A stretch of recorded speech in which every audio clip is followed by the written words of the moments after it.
शारदा नदी में आई बाढ़ का कहर अब साफ तौर पर देखा जाने लगा है। लखनीपुर गांव और उसके पड़ोस मल्लापुर मानपुर गांव को भी अपने चपेट में लेने लगी है, जिसके चलते लोग बेघर होने के डर से आज रेवसा मोड़ चौराहे पर धरना प्रदर्शन करने को मजबूर हैं। यूपी के सीतापुर में कटान पीड़ितों ने सड़क जाम कर दिया। ग्रामीण बेहद गुस्से में थे। शारदा नदी लगातार लखनी गांव में कटान कर रही है।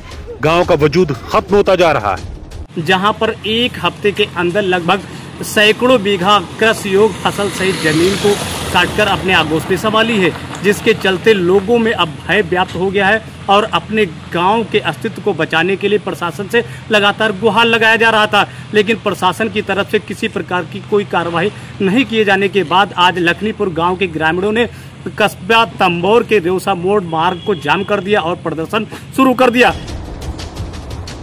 गांव के सैकड़ों किसान पूरी तरह से बर्बाद हो गए। लोग सिंचाई विभाग की लापरवाही से बेहद नाराज थे। सैकड़ों बीघा जमीन नदी में कटकर बह गई है। लगातार नदी कटान कर रही है। कटान करती हुई नदी अब गांव का रुख कर रही है। गांव वालों का कहना है कि बहुत जल्द गांव भी नदी में समा जाएगा। जब एसडीएम आकांक्षा गौतम मौके पर पहुंची तो उनको मांगों को लेकर के ज्ञापन सौंपा और गांव का मुआयना करने की बात कही, जिसके बाद ग्रामीणों ने धरना समाप्त किया। हालांकि आकांक्षा गौतम की माने तो लगातार दौरे किए गए थे और सिंचाई विभाग के द्वारा कार्य भी किए जा रहे थे, लेकिन नदी का तेज बहाव होने के चलते नदी में किसी भी प्रकार का कोई कार्य टिक नहीं पा रहा था। लॉ एंड ऑर्डर न बिगड़े, इसके लिए पुलिस भी मौके पर पहुंच गई। एसडीएम लहरपुर आकांक्षा गौतम मौके पर पहुंची, गांव वालों की समस्या को सुना। एसडीएम ने सिंचाई विभाग के अधिकारियों से कहा काम में तेजी लाएं ताकि गांव को बचाया जा सके। एसडीएम के आश्वासन के बाद ही गांव वालों ने प्रदर्शन खत्म किया।